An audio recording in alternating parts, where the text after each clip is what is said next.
So there's a long list of reasons as to why I actually watched this movie, okay? And it actually took a long time for me to do so.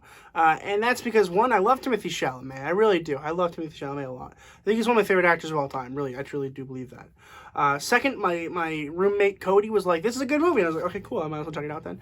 And the third reason is because it's directed by David Michôd, who directed The Rover, which was lent to me by my boss, who usually has really good film recommendations, and I like The Rover quite a bit.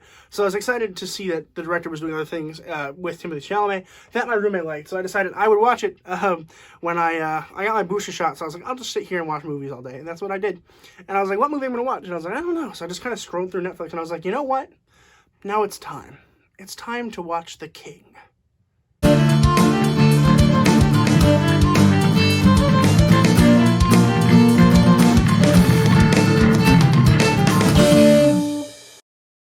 The King was released in 2019. It was directed by David Michôd, and it was written by David Michôd and Joel Edgerton. Now, no spoilers, but it's about King Henry V, okay? It's about his rise from the death of his father and how he was going to be a different king than his father, but then slowly becoming similar and more similar to the fourth King Henry, and then realizing that he was flawed because of that. And it's a really cool story, and it isn't entirely historically accurate, and I don't even care, which is something surprising coming from me. I usually prefer my movies to be extremely historically accurate. I like this movie because it's not. Like, they were able to take some liberties, and they were able to add a couple characters that were really, really cool. I liked it. I liked it a whole lot. I mean, if you haven't seen this movie, like, first of all, please consider doing so. Like, I promise you, you're gonna like it a lot. I really do think you will. It's really cool. Like, it really is cool.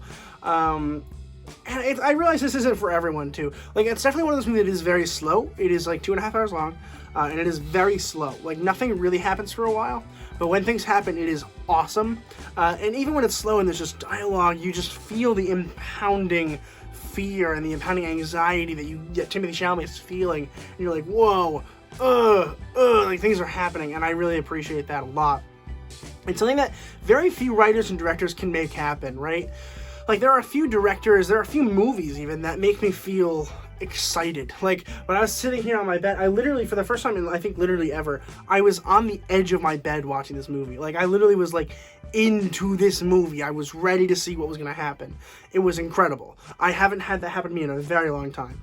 I'm only, like, the worst part about this movie is that I didn't see it in theaters. Like, I really wish I did. I fell in love with this movie from the second it started. I don't really know why. I think it has to do with it's my kind of cinematography. It's realistic, but it's not over realistic, right? Like Zack Snyder's films are overly realistic. That's my problem with them. They're very much like shaky cam, super dark and cinematic glows. I'm like, I can't deal with that. This was like super 4K looking, and I don't even think it was in 4K. It might have been, actually, but I wonder if I can get this on physical. I probably could. I'd like to. I'd really like to. But this movie is extraordinary, and a lot of it has to go with the actors, of course. Timothée Chalamet is extraordinary in this. He really is. He embodies King Henry V. He's relatable. He's awesome. He's really, really good. I also thought Joel Edgerton did a really, really good. Joel is really, really solid in most films that he's in, but I never really think of him as a good actor. He's a good actor in this movie. He's very solid. He knows what he's doing. You could tell he really prepared for this role.